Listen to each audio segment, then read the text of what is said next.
Video ini gue bikin buat kalian semua yang mau sukses di usia muda. Di video kali ini gue nggak akan ngajarin hal-hal basic kayak gimana caranya nabung, ya kan, compounding, bla bla bla. Gue yakin kalian udah banyak dengar tentang hal itu. Gue nggak akan ngajarin yang basic-basic, trivia yang kalian bisa cari di Google. Kenapa gue nggak akan ngajarin kalian, oh nabung aja gitu? Karena uang itu ya, cara uang bekerja adalah uang itu diprint dari angin. Kita nggak akan bisa nabung lebih cepat dibanding Federal Reserve itu ngeprint uang. Jadi kita harus cepat-cepat ngambil uang dari sirkulasi untuk dimasukin ke kantong kita, dan uang itu harus terus berputar ya. Jadi konsepnya itu nggak pernah menabung. Gua tuh nggak pernah punya konsep menabung. Uang masuk di rekening gua, boom, besok udah hilang ya. Gua nggak pernah lihat uangnya lagi. Masuk uang hilang, masuk uang hilang. Gue beliin jam, gue beliin apa ya. Jadi uangnya itu selalu cepat perputarannya. Di sini gue pengen kalian kosongin gelas kalian ya. Jangan jadi orang sok pinter karena otak kalian tuh udah banyak diracunin sama media-media ya. Diracunin sama sinetron alay. Banyak diracunin sama orang-orang nggak penting. Jadi di sini gue pengen kalian kosongin gelas kalian dan dengerin apa yang gue akan omongin. Ini yang pertama dan menurut gue paling penting kalau kalian mau jadi orang sukses adalah kalian harus filter informasi. Karena otak kalian ini yang ngontrol semuanya, yang ngontrol tangan kita ya. Cara kita ngetik, semua itu adalah dari otak kita. Jadi kalau kita bisa ngefilter informasi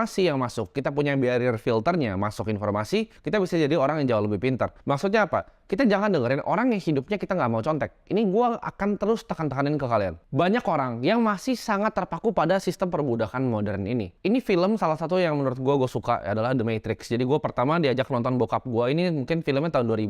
Gue nggak nonton semua sequelnya sampai selesai, tapi gue suka banget dengan konsep dari filmnya. Dimana Morpheus itu pernah bilang, nggak semua orang tuh siap untuk dicabut kepalanya. Jadi kalau kalian nonton Matrix yang pertama, itu ada satu scene di sana, di mana ada orang yang akhirnya membelot ya dari timnya. Gue lupa namanya siapa, yang cowok, dia membelot dari timnya untuk dia nggak mau dicabut ya dari Matrix. Dia mau balik lagi dan dia mau lupain bahwa dia pernah dicabut. Akan ada orang yang belain sistem ini, yang didoktrin ke kalian mati-matian dengan semua kepercayaan dia. Jadi itu orang-orang yang belum siap dicabut dari Matrix kepalanya. Contohnya apa? Gue kemarin bikin video tentang inflasi dan ada salah satu orang yang mention gue di salah satu postingan Instagram. Gue lupa, gue cuma baca sekilas doang tentang ada jadi financial advisor. Dia kan ada semua gelar lengkap, ada QWP apalah, nggak penting itu. Dia bilang, oh ini nggak gitu, caranya nggak gini. Itulah kenapa adanya penaikan suku bunga. Hei, anak SD juga tahu gitu. Kalau suku bunga naik, apa yang terjadi sama inflasi? Itu hal yang gue udah tahu dari gue SMP gitu. Itu nothing special, semua orang tahu. Tapi kenapa lu berpikir kayak gitu? Karena lu masih cetek banget. Ini namanya Dunning-Kruger effect. Di saat lu masih bodoh, lu pikir lu udah pintar banget. Nanti lu akan masuk tuh ke value of despair-nya di bawah. Jadi buat kalian yang mikir, oh ini nggak kayak gini cara kerjanya, coba kalian pelajarin dulu secara dalam. Lu udah pernah ngobrol belum sama orang-orang Bank Indonesia? Lu tahu nggak orang-orang di dalam Bank Indonesia tuh belinya apa? Kalau lu belum pernah tahu, nggak punya koneksi di dalam, otak tuh masih dangkal banget gitu. Jangan jadi orang yang so pintar. Dan kalian harus filter informasi kalian terhadap orang-orang seperti itu. Karena bakal banyak orang-orang yang akan belain sistemnya ini. Oh nggak apa-apa kok kita jadi pekerjaan, nggak apa-apa gini. Lu mau contek hidupnya dia, iya atau enggak? Kalau enggak, nggak usah dengerin. Sesimpel itu barrier filter informasinya. Karena sangat penting untuk kita bisa memfilter informasi yang masuk ke dalam kepala kita. Nah, gimana caranya filternya? Kalian misalnya ketemu sebuah konten tuh, oh ini salah nih, Timothy ngomong tentang inflasi. Kalian coba lihat orangnya. Kalian lihat orangnya, oh dia financial advisor. Kalian cari produknya. Oh dia kira-kira ngecas ya 1 juta, 2 juta per jam untuk servisnya, untuk advisory. Kalian pikir nggak sih, itu orang yang harga 1 jamnya cuma 1 juta gitu. 1 juta itu uang gue dapat, gue kencing sana, balik lagi dapat 1 juta gitu. Itu ya uang yang dia cas jam untuk kalian. Sehari mungkin dia ada 1-2 klien, ya kan. Sebulan dia mungkin 30-40 juta. Oh gue hebat, financial advisor gitu. Enggak, lu masih miskin banget gitu. Lu masih nggak tahu apa-apa tentang dunia. Pikiran lu masih sangat amat cetek dan waktu lu masih murah. Jadi kita tuh semua tahu ya, kita semua tahu tentang inflasi yang diajarin di buku. Gue tahu, gue bahkan lebih tahu dari lu gitu. Inflasi yang diajarin di buku, ya kan. Gimana cara kerjanya makroekonomi, economic machine works-nya itu seperti apa. Semua orang tahu. Yang beda itu apa? Kita tahu uang harus ditabung, ya kan, 50%, 30%, 20% rule. Semua orang tahu. Cuman bedanya gue sama financial advisor yang lain tuh apa? Adalah attitude gue terhadap hidup. Kita tahu uang tuh bisa diinvestasiin di saham, bisa di obligasi, bisa di reksadana, bisa di mana, aset kelas. Semua orang tahu. Cuman bedanya apa? Pilihan hidup gue.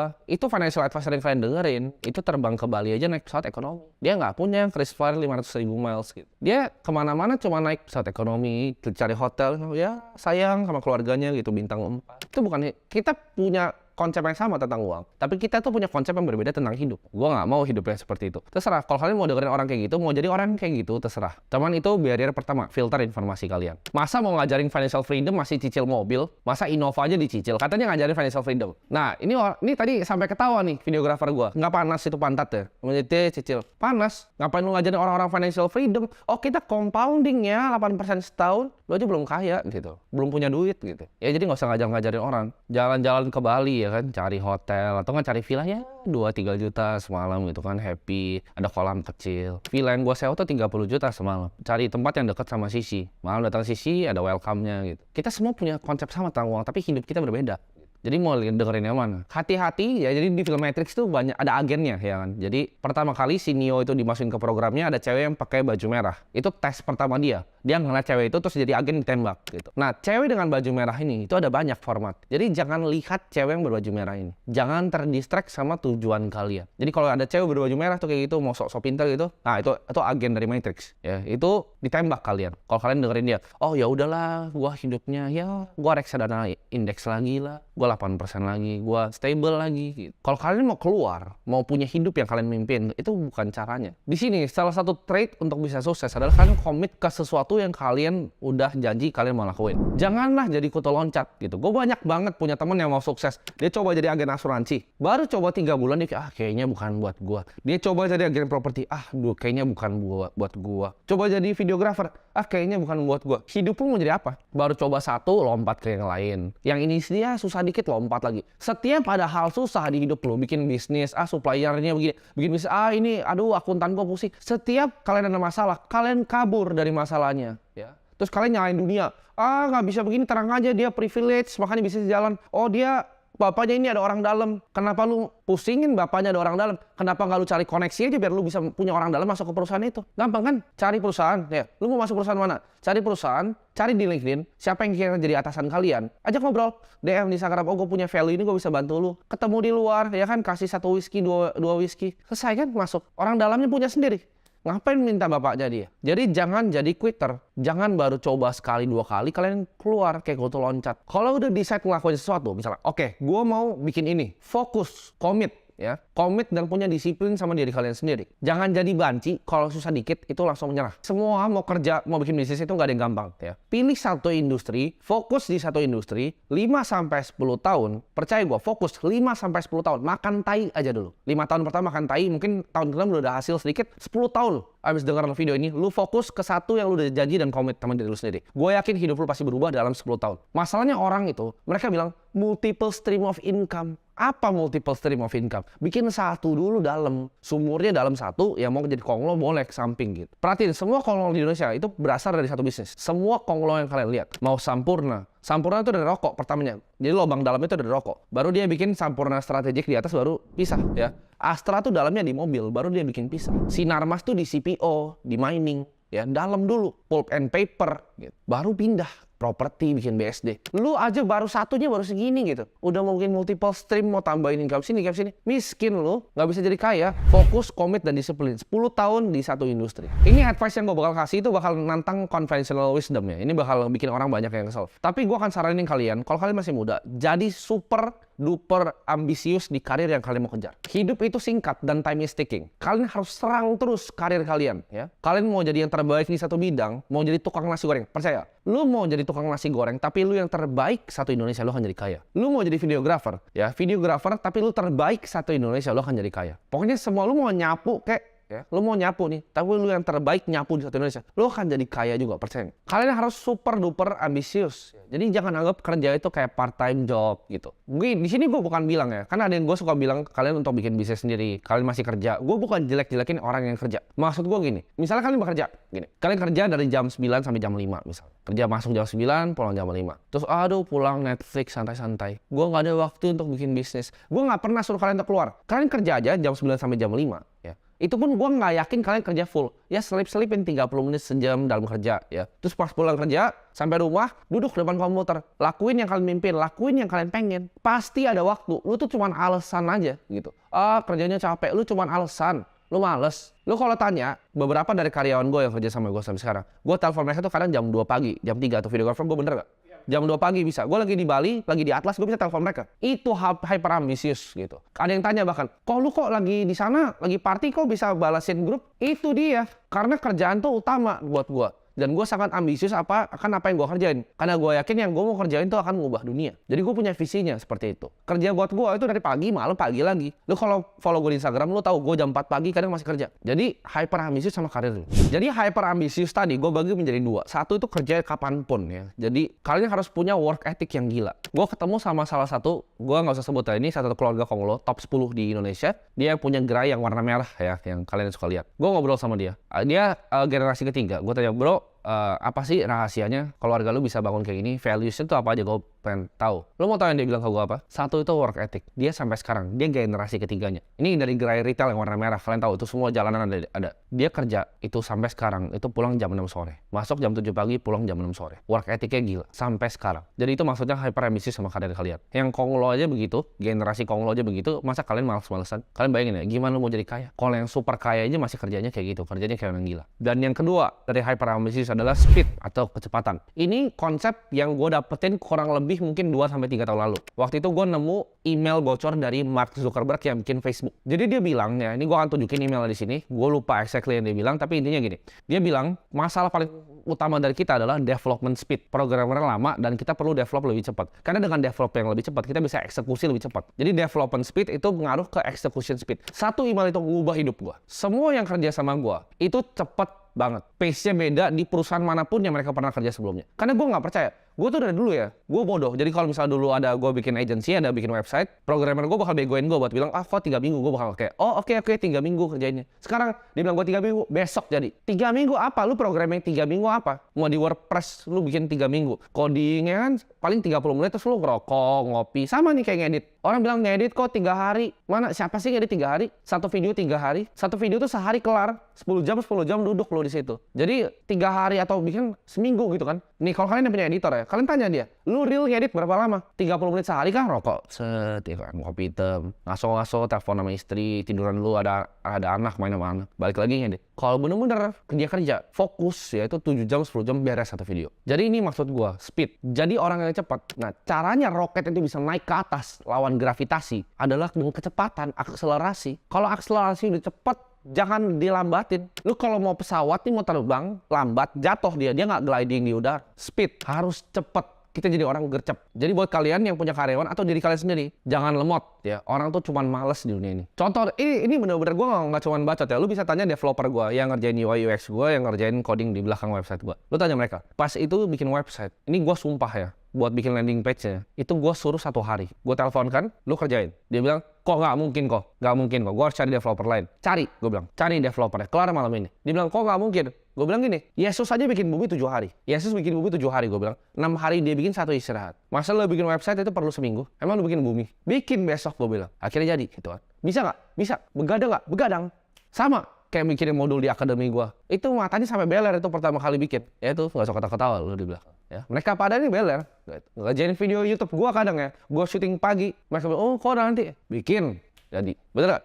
Nah, betul. Jawabannya tegas lah, karena gitu. Dan terbiasa, cepat ya. Jadi jangan lambat. Di hidup ini tuh kita harus serang hidup dengan cepat. Speed ini, sebenarnya ini gue pengen masukin di kerjaan sama di uang juga. Sama, kayak di uang itu butuh speed, cepet ya. Jadi uang masuk, boom, hilang. Uang masuk, boom, hilang. Jangan uang masuk nengger gitu. Makanya gue nggak pernah ngajarin nabung deposito. Gue kasih tahu ya, Bank Indonesia pengen uang lebih banyak, lebih cepat dibanding deposito lo ngasih lu bunga. Jadi kalau nabung udah pasti miskin, ya. Udah pasti miskin. Uang tuh cepat masuk keluar. Lu kalau lihat pengusaha, uang masuk jebret, putar. Masuk jebret, ya. Bikin klub, bikin ini, masukin saham di Holywing, kayak gitu caranya. Itu cara pengusaha beneran kerja. Lu lihatlah orang-orang yang kaya kayak Hotman, duit masuk jebret, Ruko, Kelapa Gading. Duit masuk Holywing Group, ya. Semua orang-orang yang super kaya dan Konglo itu semua begitu cara mainnya. Cepat mereka. Nah, ini gue bakal bikin video ini bakal banyak dibenci nih. Gue bakal kasih tahu lagi nih trik-triknya untuk jadi kaya. Adalah fuck your passion. Artinya apa? Lu nggak makan dari passion lu. Nggak usah lah jadi orang idealis ya. Nggak perlu. Di dunia ini tuh nggak perlu orang idealis. Fokus cari duit dulu. Kalau lu mau pusing-pusingin passion, itu adalah resep tercepat untuk lu jadi miskin. Ini gue kasih tahu ya. Gue kasih contoh tentang passion. Ini ada Zhong Shanshan kalau gue nggak salah namanya. Itu billionaire nomor 1 di Cina. Lu tahu dia jualannya apa? Botol air. Lu kira dia passion sama botol air? Dia like botol air terus dia sange gitu. Lu kira dia bawa tidur tuh botol air, sayang sama botol air? Enggak. Lu kira orang yang punya peternakan babi di Cina yang paling besar itu, kalau gua nggak salah dia top 10 juga. Dia sayang gitu sama babi yang dia bacok. Dia bawa tidur babinya. Dia liat babi, dia sange. Enggak. Dia nggak peduli. Nobody gives a fuck about botol air sama babi. Yang dia peduli apa? uang masuk. Jadi money in dulu, money in yang lain belakangan, passion belakangan, ya. Bodoh amat lu jualan botol air, passion lu diat sama cewek ya itu passion lu. Jangan gabungin nih mesin uang lu ini sama passion lu. Lu tanya gua passion nggak lakuin apa yang gua kerjain? Ya gua nggak passion, tapi itu karena dapat duitnya aja gitu. Jadi kita nggak perlu fokus di apa yang kita passion. Passion gua banyak, passion gua basket ya. Makanya gua ada klub IBL. Itu passion gua. Tapi apakah ini akan ngasilin gua duit? Ya pasti enggak gitu. Pasti enggak, boncosnya miliaran per tahun. Dan gua juga tahu karena itu passion gitu. Jadi jangan di mix nih. Begitu ini kegabung passion dan bisnis, lu jadi resep untuk jadi miskin. Konsepnya adalah ubah passion ya, ubah passion. Kalau ngelihat nih keluarga lu susah, diri lu susah, adik lu susah, itu yang lu lihat. Emak lu susah, itu yang lu lihat. Fuck passion lu, urusin mereka dulu. Dengan apa? Dengan bikin mesin yang ngasilin uang, bukan mesin yang untuk fuel passion lu. Ntar passion juga ganti-ganti kok. Lu hari ini suka golf, besok suka tenis gitu. Berubah-ubah kok passion orang. Jadi nggak perlu lah kejar-kejar kayak gitu, nggak ada. Jadi follow your passion ya kan, ikigai nggak usah lah, nggak penting. Ini kalau lu punya mimpi ya, saran gue adalah lu triple down. Gue balik lagi ke yang konsep pertama, fokus. Warren Buffett sama Bill Gates itu pernah dikasih kertas sama bapaknya. Gue lupa bapaknya Warren atau bapaknya Bill, lu cari, terserah itu. Antara dua itulah, tapi konsepnya sama. Dia kasih kertasnya, terus dia bilang, coba lu berdua tulis satu kata yang bikin lu sukses. Warren Buffett sama Bill Gates berdua. Lu tau tulisannya apa? Fokus. Mereka nggak kong kali kong, nggak ngobrol. Mereka sama tulis fokus. Warren Buffett itu build Berkshire Hathaway itu berpuluh-puluh tahun. Bill Gates bangun Microsoft itu berpuluh-puluh tahun dan nggak pernah pindah perusahaan. Satu industri selama puluhan tahun sama dengan sukses. Jadi jangan pindah. Jangan lu baru coba mau jadi videographer, lu pindah industri. Jangan lu coba baru jadi agen properti, lu pindah industri. Lu pertama nih dari agen properti, lu jualannya jago. Oh, oke. Ini gue ajarin nih gimana cara naik ya agen properti. Jualan tambah jago, tambah banyak. Oke, gue udah mulai ngasil ratusan juta nih per bulan. Oh, gue mulai tahu nih tipe-tipe rumah yang paling gampang gue jual tuh yang gimana. Oh, yang segini kali segini. Oh, yang bahannya tuh ini. Oh, orang ambil tipenya paling banyak. Lama-lama jadi developer sendiri. Lu kumpulin uangnya ya kan, lu beli tanah ya, mulai jualan brosur, lu bangun sendiri. Lu udah jadi developer properti. Ntar naik lagi, lu punya perusahaan konstruksinya, lu punya toko bangunan atau apa. Tapi intinya satu industri selama berpuluh-puluh tahun, gak usah pindah. Jangan tunggu timing ya kan, jangan tunggu timing. Oh, ini gue belum timing yang pas untuk mulai ini. Ini belum timing yang pas. Hajar aja dulu, fokus ya. Hajar dulu, beraniin diri dulu, habis itu fokus, komitmen. Jangan lu bilang, oh kok dia bisa trading miliaran gitu, kok gue baru trading rugi. Lu baru trading 3 hari, 3 hari. Kripto buka 24 jam, ada 365 hari, lu baru 3. Terus dia bilang, oh ini kayaknya ini scam nih, atau kayaknya bukan buat gua. Tuh lu yang goblok gitu ya. Lu baru coba 3 hari udah bilang ini gagal. Jadi jangan jadi orang kayak gitu. Kalau mau sukses di hidup itu nggak gampang. Antara lu mati atau terbang. Maksudnya apa? Bikin usaha atau kalian mau keluar dari matrix. Itu ibarat lu lompatnya dari tebing ini baru bikin pesawat pas OTW turun. Antara lu mati sekalian atau terbang. Jadi nggak ada dua-dua, nggak ada di tengah gitu. Antara lu mati nabrak semua pesawatnya nggak jadi, atau lu terbang pesawatnya jalan. Dan kalau lu kombinasiin semua faktor yang gue kasih tahu di video kali ini, lu pasti akan terbang. Ini saran yang mungkin gue diomelin ya sama semua orang tua di Indonesia. Tapi jangan takut untuk ngehindarin yang namanya universitas atau kampus. Ini konteksnya kalian harus dengar baik-baik ya. Maksud gue gini, kalau kalian tahu apa yang kalian mau lakukan secara spesifik yang membutuhkan kampus, kalian datang ke kampus. Contohnya, kalian mau jadi dokter. Kalian punya cita-cita mau jadi lawyer, mau punya law firm besar kayak Hotman Paris. Itu kalian harus masuk kuliah ya. Kalian bisa kuliah 4 tahun, tapi kalian tahu ya kan, next-nya apa yang kalian mau lakukan. Tapi buat kalian nih yang nggak tahu nih, aduh pas masuk kuliah, anjrit gue kuliah apa ini? Jangan masuk kuliah. Lu kan buang 4 tahun waktu hidup lu. Lu akan ambil degree yang lu nggak butuh, yang lu nggak pengen, yang lu nggak mau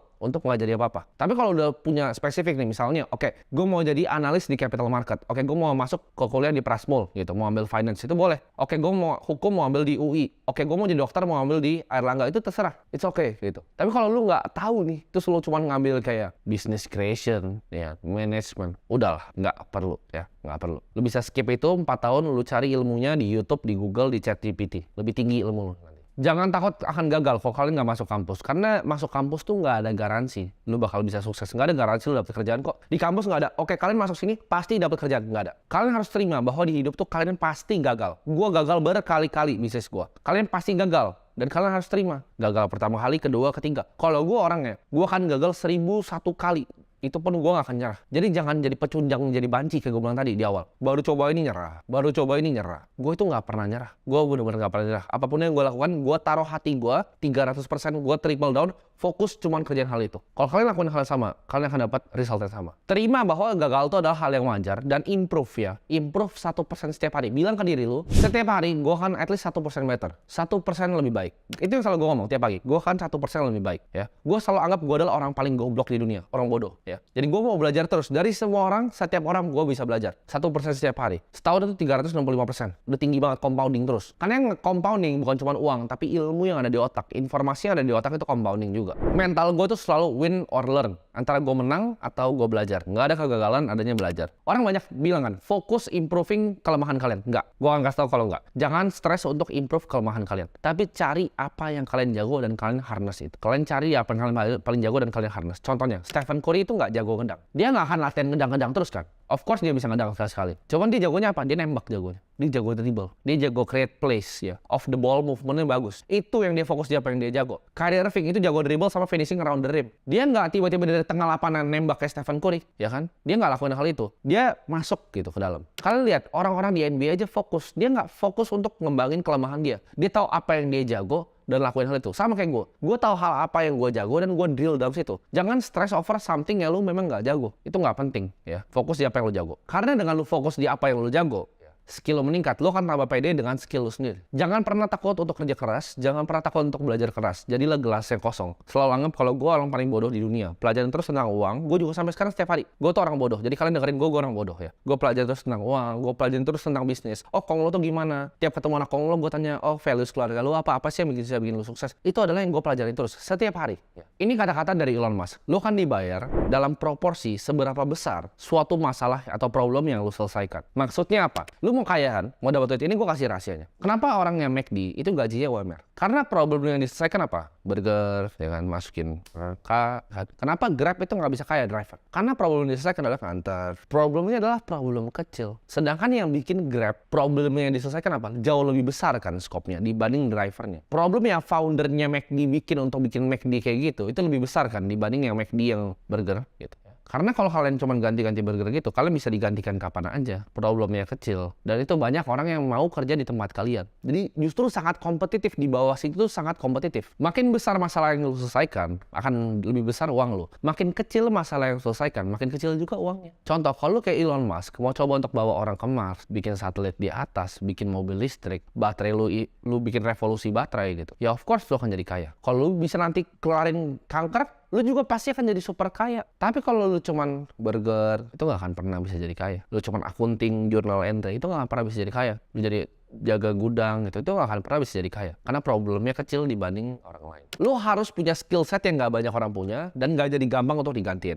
Gue kasih contoh. Kalau misalnya lu adalah sebuah blockchain engineer di salah satu cryptocurrency firm, menurut lu akan bisa digantiin besok? Jawabannya enggak. Tapi lu kalau cuma driver, lu supir, apakah bisa digantiin besok? Bisa. Kalau adalah security engineer di database-nya misalnya Oracle, apakah lu akan bisa digantikan di Oracle dengan gampang gitu? Enggak. Lu senior developernya di back-end Oracle gitu, database-nya, apakah gampang digantiin? Enggak. Perusahaan ERP besar susah ganti-gantiin orang ya. Skillnya in demand, orang banyak butuh dan gak gampang digantiin. Serta itu menyelesaikan masalah yang besar. Kalau kalian masuk ke dalam suatu ruangan ya, di pertemanan kalian, dan kalian adalah orang yang paling pintar, itu cepet-cepet kabur dari ruangan itu ya. Kita harus di ruangan dimana kita adalah orang yang paling bodoh. Dan ini tips ya, kalian banyak nanya gue tips untuk networking gimana. Kalau lu mau sukses, lu harus bergaul dengan orang sukses. Tapi bergaul dengan orang sukses itu ada caranya. Jadi caranya gini, lu kalau di meja nih ya, gue sering banget kalau misalnya gue liat orangnya agen asuransi, oh dia pasti pamer langsung. Oh gue punya ini, gue punya ini, gue paling cuman oh iya bro, ya keren banget lo bro gitu. Cuman kalau gue di meja sama konglo beneran nih, orang-orang sukses beneran, anak-anak orang kaya, cara ngomong itu berbeda. Gue kebanyakan bahkan diem. Kenapa? Karena gue ngomong, gue tahu mereka lebih tahu banyak hal. Kalau gue ngomong dari mulut gue,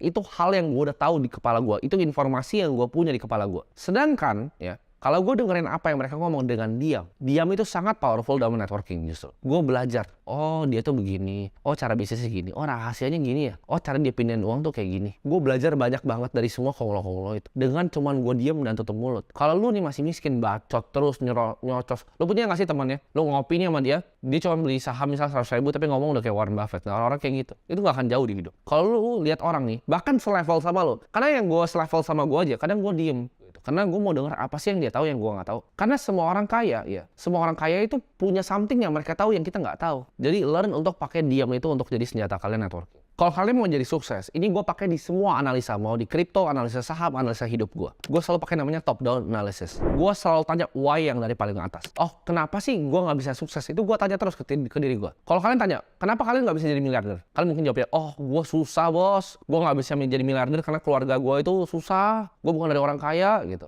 Itu kan belief yang kalian punya. Itu kepercayaan diri kalian yang kalian punya. Oke, lu nggak percaya kepada diri lu bahwa lu bisa ngasihin 1 miliar. Tanya, kenapa lu bisa nggak percaya sama diri lu? Kenapa lu nggak punya belief sama diri lu sendiri? Kalau lu bisa dapetin 1 miliar gitu. Karena gue bilang ya, kenapa kalian bahkan nggak percaya? Misal gue bilang, lu pasti bisa dapat 1 miliar. Lu akan mikir, 1 miliar mungkin nggak ya? Kayaknya susah ya 1 miliar. Gue bisa nggak ya? Itu kalian limit kepercayaan kalian sendiri. Kalian harus bilang, gue bisa untuk dapetin 1 miliar. Kenapa kalian akan mikir, oh kayaknya susah? Karena tadi yang awal bilang, tiap kalian kerjain sesuatu, kalian tuh banci dan pecundang. Baru susah dikit, kalian keluar. Jadi kalian nggak punya belief. Coba kalau kalian stick terus nih. Oke, 3 tahun kalian lihat hasilnya. Oh ya, prosesnya gini ya, uang gue makin banyak. Itu kalian akan lebih pede. Oh, kalau nextnya segini, bakal bisa. Misalnya, lu target 100 juta pertama. Dalam 6 bulan atau setahun lu dapat. Oh, oke, 100 juta bisa nih, ya kan? Tadinya gue nggak punya, gue jadi punya. Sekarang targetnya lagi 1 miliar. Wah, jauh nih. Tapi gue yakin nih, karena gue udah pernah dapat 100 juta, 1 bulan bisa. Bedanya sama kalian yang baru target 100 juta nih. Terus di 80 juta, oh berhenti. Aduh, kayaknya susah. Kalian nggak akan pernah nyampe ke 1 miliar. Karena kalian nggak punya kepedean itu. Karena pede itu dibuild dari